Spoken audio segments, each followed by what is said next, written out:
talk to me Yeah. through knowing that there was this identity shift that was taking place. Like you said, I've Yeah. always worked. This is who I am. This is a part Mm. of what I do.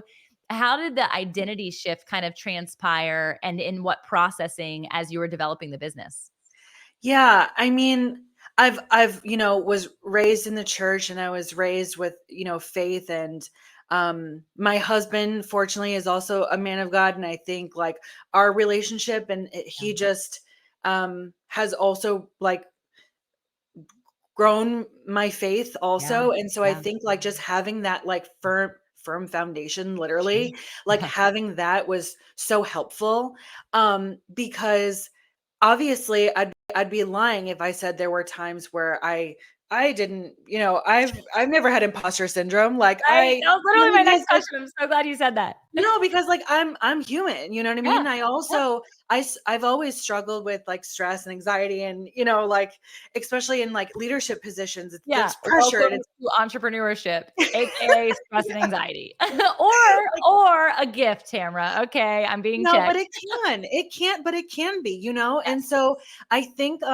it's real cool because look, it's like there are stories that we've heard time and time again. Yeah. Or even better yet, there are songs on the radio that we've heard time and time again, right? You're in the car, you're driving, you sing into it. And then all of a sudden, that same lyric that you sing Yeah. every day when you're dropping your kids off to school and it hits you, oh my God. It's like, that's what I mean when it's like the saying, let go and let God, right? Yes. How many times have you heard that, right? But then when you finally like, you know what? I am going to let go and let God. Yeah. It's Yeah. like you finally are starting to like understand what Yeah. these sayings mean or the teachings mean when you actually go through certain seasons of your life. And sometimes like you might be familiar with the teaching, but you haven't gone through it yet, so you don't really understand it because you haven't had a chance to like apply it yet. Well, I So think that's the difference between knowing and experiencing, which then becomes totally wisdom, right? So we right. become wise in the experience of knowledge, because otherwise knowledge doesn't really mean anything to us. It's just something we store away in our mind. And so that Right. lyric that then becomes experience, you're like, oh my Yes. goodness, now I get it. And you Yes. resonate with the song even more, and you resonate with Right. the artist even more. And so I am right on par with you in that regard. And I see Yeah. that over and over again in Oh my yeah. own life, right? Especially when there's like that those wise ancient words that we hear from different people, whether it's famous people or whether it was our parents, and we're like, yeah, you don't know what you're talking about. And then you actually like, oh, as a mother, I'm sure you've had many of those moments. Oh Now yeah. I see why they did this.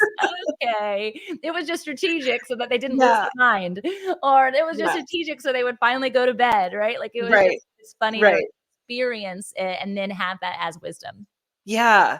Yeah. And a lot of it too, it's like, yeah, it's having those experiences. A lot of it too, it's like it's maturity and Yeah. just like That's good. growth. And reaching a certain age where it's like, when I was in my early 20s and someone was doing the same thing as me, I would feel intimidation. Like I would feel intimidated, like, oh my gosh, like they're my competition. That's not true. Yeah. Like, you know what I mean? Like Yeah. that's not true. So good. So, a whole like that's a huge motivation too for some of the work that I'm doing is creating these opportunities for women, like-minded women, to get together and just empower one another. Like we're so much stronger when we can collaborate and do things Mhm. together. Mhm. And like I don't have a podcast, but if I had a podcast and you had a podcast, who cares? Yeah. So we both have a podcast. You know what I Yeah, mean? you're like, Like "Great, talk my about it." experiences are different than your experiences, and your dreams are different than my dreams. So we're not competing against each other, and we should support one another when, especially as women. Like there are so many things that separate us Yeah. that as women, like we really need to unify and support one another and amplify each other's voices, Yeah. because it's so hard being a mom, a woman, an entrepreneur, so creating these spaces where we can just support one another makes life a lot less harder. Yes. Yes. um and kind of going back to what we were talking about before, like with maturity, I would, when something doesn't go my way, I really do believe it is a redirection, where Yeah. before it's like I would have had like all my eggs in one basket, right? And I'm like, if I was interviewing for a job or something, I'm like, I got this. Like, I know this job is for me, right? And then you don't get it. right? And you're like, it's the end of the world. Like, oh my God, like I had to have that job. I didn't get it. What now? Right. But in hindsight, looking back, what happened to those jobs or those companies that you were redirected from and you were kind of saved from? Like, what happened there that you might not even know?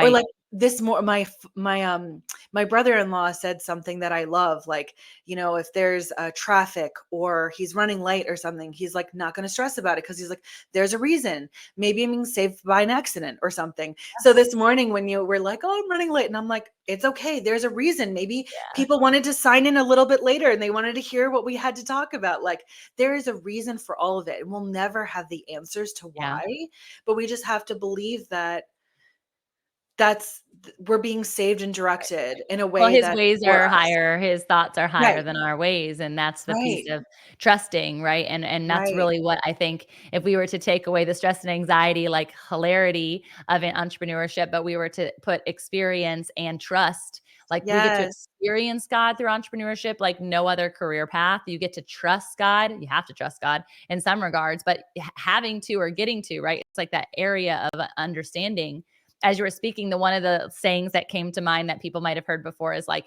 it's protection, not rejection.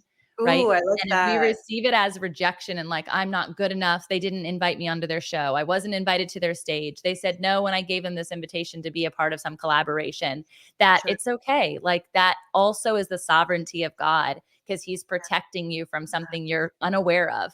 And maybe it's protecting you from yourself, right? Because like you said, Mhm. we can put all of our eggs in one basket, and we also as women have a tendency to be able to control outcomes, right? Yes. We can be like, this is what I want, this is how this is going to go, this is what I'm going to do to get it, and we're going to go all in on it. And when we trust God, our control has to be relinquished to someone else. We have to relinquish our control to him. And that can be really scary when it comes to things like finances. Like here you are starting a family Mm. and your Yeah. finances are now no longer, and now you're going out to cultivate your own personal finances. What was that conversation like with you and your husband? Because I think a lot of people listening to this are going to be like, wait, I want to know what that process was like, especially with the climate of public education, parents and moms not wanting to send their kids into those experiences, and they want to launch into something that they have more ability to stay home with their kids.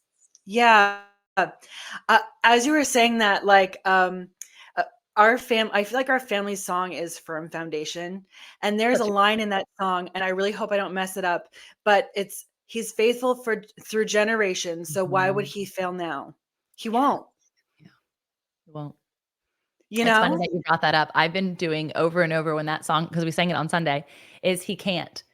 Like he won't and he can't. He can't fail. His name is actually Victor. His name is Yahweh. Like he can't fail. And so when Yeah. I think about he won't, and I'm like, that's such a good song.